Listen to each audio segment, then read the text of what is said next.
இன்னைக்கு TV bridge இதுல ஏதாச்சும் ஒரு சாம்பில வாங்கிட்டு போயிட வேண்டியதான். இந்த ஏமா நான் முன்னால சச்சோ நம்ம பொருட்கள ஒரு லேடிஸ் முந்திருச்சே. நம்ம சேர்ந்து போறது நாகரிகம் இல்ல. போய் விட்டு தொட்டு நம்ம தனியா போவோம். தயவு செய்து உள்ளே வந்தவுடன் கதவை மூடவும். தயவு செய்து உள்ளே வந்தவுடன் கதவை மூடணுமா? என்னடா இது? யாரு இந்த அம்மாதானா? வேற எதுவும் பிரம்மையா? தயவு செய்து உள்ளே வந்தவுடன் கதவை மூடவும். மறுபடியும் உள்ள வந்து கதவை மூட சொல்ற மாதிரி இருக்கு. இவங்க தானா? ஆளை பார்த்தா பேமிலிமா இருக்காங்க. இவ்வளவு ஓப்பனாவா கூப்பிடுவாங்க? தயவு செய்து உள்ளே வந்தவுடன் கதவை மூடவும்.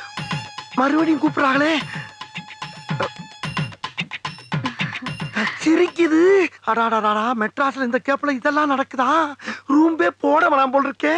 தயவு செய்து மாடசாமி, இன்னும் நீ மறுபடியாவே நினைக்கிறேனா? உன்னை குளக்கட்டே நினைச்சிருவாடா. வழியக்க வந்த வாழைப்பழத்தை தோலோட நசுக்குன்னு முழுங்கு. இன்னைக்கு சாம்பிள் பார்க்காத, புல் பச்சஸே பண்ணிரு. நல்ல பிள்ளையா இருக்காளே, எதுக்கு ஒரு தடவை கேட்டுக்கிறோம். ஐயோ கூப்பிட்டுட்டே இருக்காளே. எக்ஸ்கியூஸ் மீ, வரவா? வாங்க. வர சொல்லிட்டா, வர சொல்லிட்டா. முதல்ல கதவு முடியும். ரோகிணி, ரோகிணி.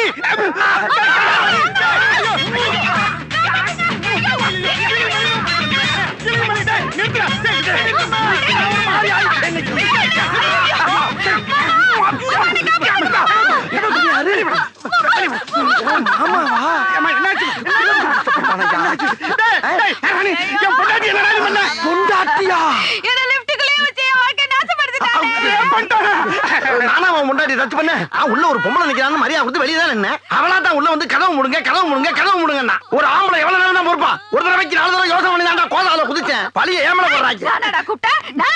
நீ தாமா கூப்பிட்ட? இங்க பாருங்க, இங்க பாருங்க. ஐயோ ஐயோ, இந்த ரெக்கார்ட் பண்ண வாய்ஸ் கேட்டு ரேப்பஞ்சியா? டேப் ரெக்கார்ட் சவுண்டா? ஐயோ, அவசரப்பட்டு பாஞ்சிட்டனே. ஐயா எல்லாரும் வாங்க, வாங்க. ஐயா புது பொண்டாட்டிக்கு கிஃப்ட் வாங்கி கொடுத்தா உங்க கடைக்கு கூட்டி வந்தாங்க. உங்க கடையில இருக்கிற லிஃப்ட்டுக்குள்ளேயே இவளை கண்டம் பண்ணிட்டாங்க.